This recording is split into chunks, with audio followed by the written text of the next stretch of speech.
Hey Jitterbugs, I have a new episode of comic reviews of Fate, and they're brought to you by my comic, Red Knight. It's my self-published comic book series with art by J.C. Grande. My girlfriend does the lettering, Lindsay.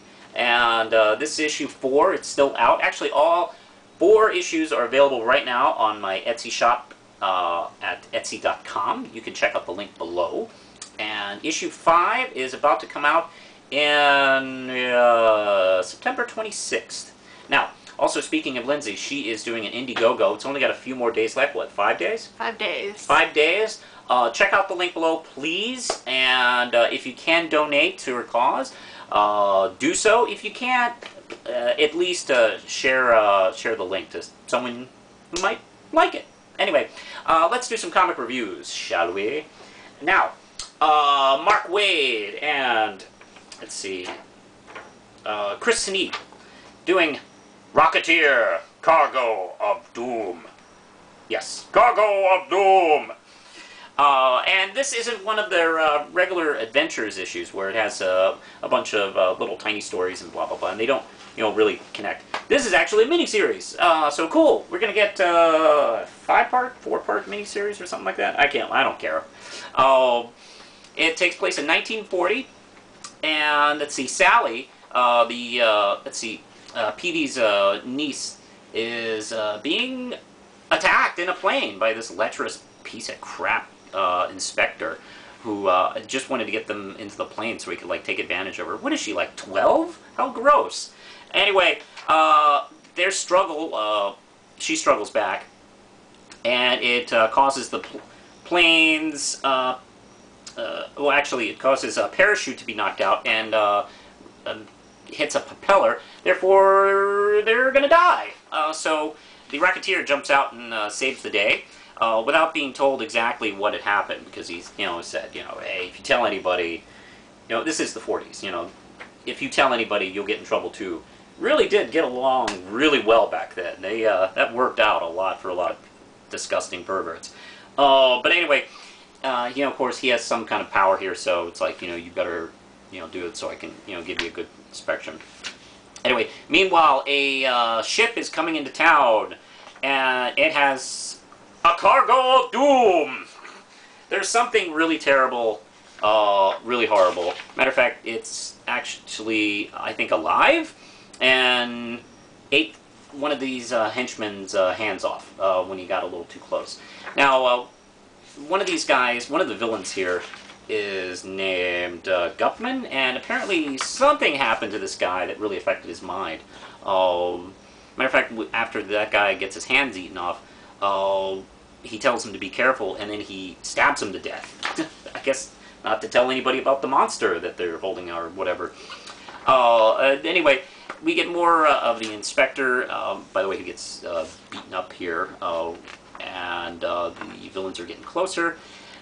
They got some kind of plan. I don't know what, though. But there's a wonderful scene between Rocketeer and Sally. Sally doesn't know Rocketeer is Cliff, by the way.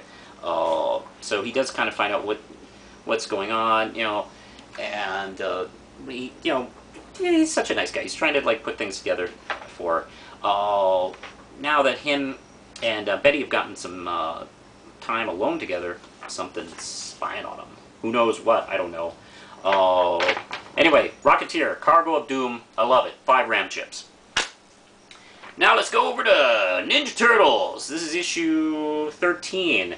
And this is by Kevin Eastman and Tom Waltz. And Tom Waltz doing the script while the other is doing the plot. Andy Kuhn is doing the art on this one. And Andy's the new artist on this, and his stuff is a little sketchier, even with the color involved. But I don't know, after a few pages you do kind of get used to it. It starts out with a pretty funny scene of them trying to play Twister. I'm glad that this series is as cooler as it is, and the more serious take. It's not too serious. It still realizes that, it's fun.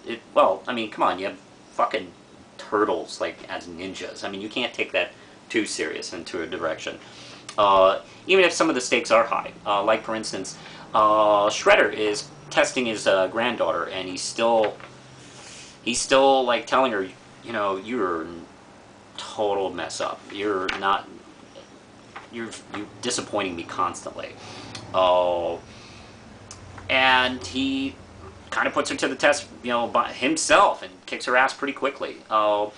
He goes off about how what he was looking for was a second in command, and she is not really cutting the mustard as far as he's concerned. And he talks about there's someone else. So we're going to find out who that is. Maybe one of the turtles. I don't know, really. And Baxter Stockman gets to see what's going on with General Krang. And General Krang looks a little more familiar. Because up until now, he's been in this big suit. And as I pretty much suspected, this is what he looks like underneath the coat. I really do like the new android suit that Krang has in this. It looks a lot cooler. And of course, oh, hey, did I mention that Casey Jones got beat up by his dad, and Raphael went to go kill him? So he's a little bit of a loose cannon, that Raphael. But Splinter follows him and cuts him off. And we leave Splinter like stopping Raphael and then picking up that sai and holding the father by the neck, and he tells him, let me show you the way of the ninja. So it's like, ooh, is he going to kill him, or is he trying to teach Raphael a lesson? I'm willing to wager on the latter. I dig this series. I love it a lot. I'm going to give this 5 Ram chips. Now, over to Rachel Rising, issue 10. This is Terry Moore. For no company, does it for himself. Fuck you. It's for him.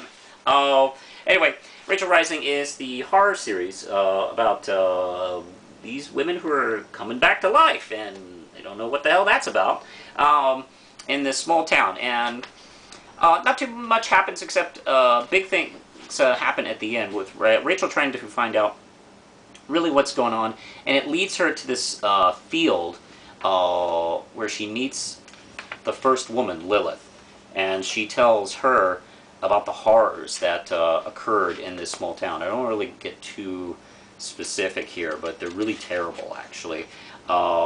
Really, really bad, actually. And this conversation kind of goes into detail, and also kind of sets up a lot of what's going on and where the series is going. That's all I'll really say, because I don't want to give too much away. In case you're thinking about picking this book up, love this a lot. This issue did kind of tie up a few things for me, and I'm going to give this 5 Ram chips as well.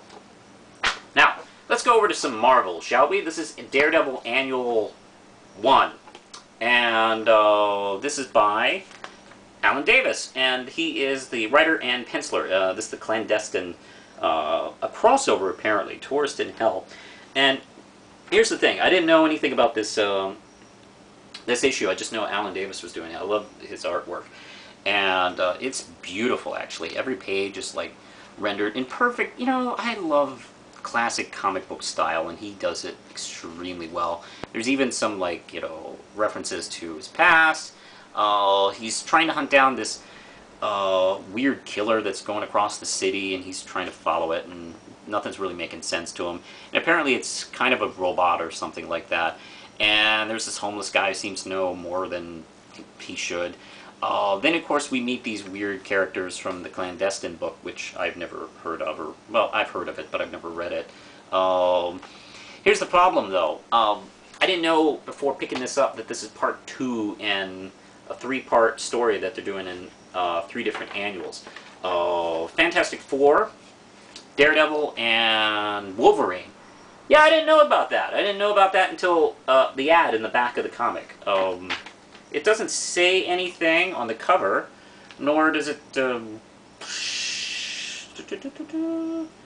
No, doesn't say anything here either. So it was really confusing. I didn't know what was going on. I felt lost. And I don't know. I really wasn't into the story very much. So it looks really beautiful, and maybe it works better if you read the whole storyline, but as a piece by itself, it really doesn't hold up very well. So I'm going to give it 3 Ram chips, unfortunately. Well, I think that's it for now, so push the button, Lindsay.